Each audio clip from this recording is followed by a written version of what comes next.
আনিস সাহেব, ওনাকে জিজ্ঞেস করেন ওনার বাইকের দাম কত। 2,10,000। স্যার নাস্তা খাওয়াবে 2,10,000। 5 লাখ টাকা দিয়ে বাইকটা নিয়ে নাও। ওই তো বাইক কিনে নিল। হ্যাঁ আপু, তুই জানিস না ওই লোক তো অনেক ইগো, আর ওনার ইগোতে আঘাত লাগলে ওই সব কিছু কিনে নেয়। বিশ্রী কফি কেন? কে বানিয়েছে? স্যার আপনি কফিটা এভাবে ফেলে দিলেন কেন জানতে পারি? ফেলে দিলাম কারণ এত বাজে স্বাদের কফি আমি কখনো খাইনি। তাই বলে তো আপনি আমাদের কফিটা এভাবে ফেলতে পারেন না স্যার। আপনি কাজটা ঠিক করেননি। আপনি এখনই এখান থেকে বেরিয়ে যান প্লিজ। আপনি আমাকে বের হয়ে যেতে বলছেন? আপনার মতো অভদ্র মানুষকে আমরা আমাদের কফি শপে জায়গা দেব না স্যার। আপনি চেনেন আমাকে? আপনি জানেন আপনি কার সাথে কি কথা বলছেন? আপনি একজন অভদ্র মানুষ। এটা ছাড়া আসলে আপনার অন্য কোনো পরিচয় জানার আমার কোনো প্রয়োজন নেই। আপনি কন্টিনিউয়াসলি আমাকে অভদ্র বলে যাচ্ছেন। আপনি এক্ষুনি বের হয়ে যান। এই রেস্টুরেন্টের মালিককে ডাকেন। আমি রেস্টুরেন্টের মালিক। বলুন আপনি কি বলবেন আমাকে?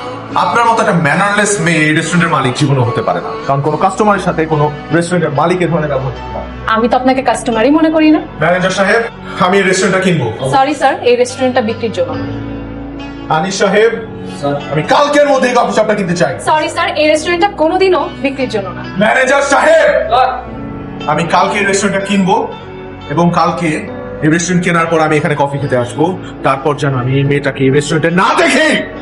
আমি এই কফি শপটা কিনতে চাই, সেটা যে কোনো মূল্যেই হোক। তন্দ্রার সাথে আমার একটা মিটিং সেট করো, অবশ্যই সেটা কফি শপের বাইরে।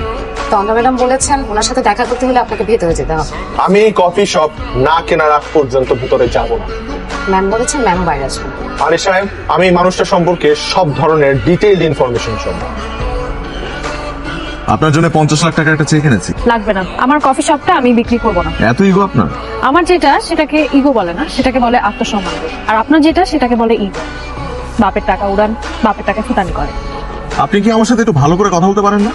অবশ্যই পারি, কিন্তু আপনার সাথে বলবো না, কারণ আপনি সেটা ডিজার্ভ করেন না। আমার উপর তো রাগ কেন? ওয়াই? আমার আপনার প্রতি রাগ না, আপনার মতো বড় লোকের ছেলেদের প্রতি রাগ, যারা আসলে ভাবে দুনিয়াতে টাকা দিয়ে সবকিছু কিনে ফেলতে পারে।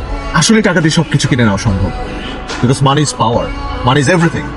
অবশ্য আপনি তো এটা বুঝবেন না, কারণ আপনার কাছে তো টাকা নেই। আমার আসলে সেই টাকার দরকারও নেই যে টাকা মানুষকে অমানুষ হিসেবে গড়ে তোলে। আমি এখন যা আছি খুব ভালো আছি। অবশ্য আমি আপনাকে বোঝাতে চাই যে টাকা দিয়ে সবকিছু আপনি কিনতে পারবেন না। টাকা দিয়ে আপনি একটা 5 স্টার হোটেল ঠিকই কিনতে পারবেন, কিন্তু আমার যে ছোট ক্যাফেটা আছে না, সেটা আপনি কখনো কিনতে পারবেন না। মাইন্ডেড। তন্দ্রা ম্যাডামের বিষয়ে খোঁজ নিয়েছিলাম। ওনার মা খুবই অসুস্থ, ওনার বাবা চাকরি টাকরি নিয়ে ওনাদের আর্থিক অবস্থা খুবই খারাপ।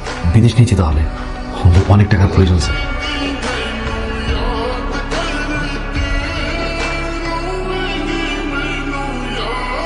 আপনি জিতে গেলেন, আমি হেরে গেলাম।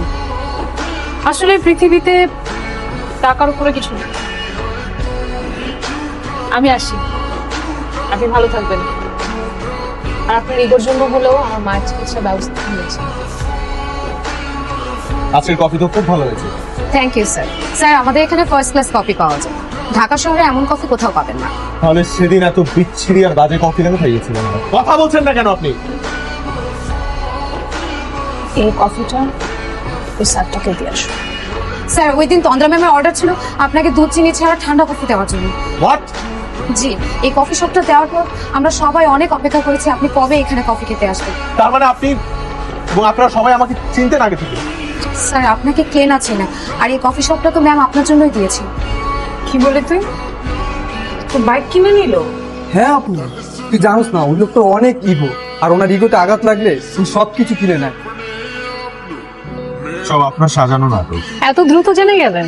কেন করলেন এটা? আমার মায়ের চিকিৎসার জন্য অনেক বেশি টাকার প্রয়োজন ছিল।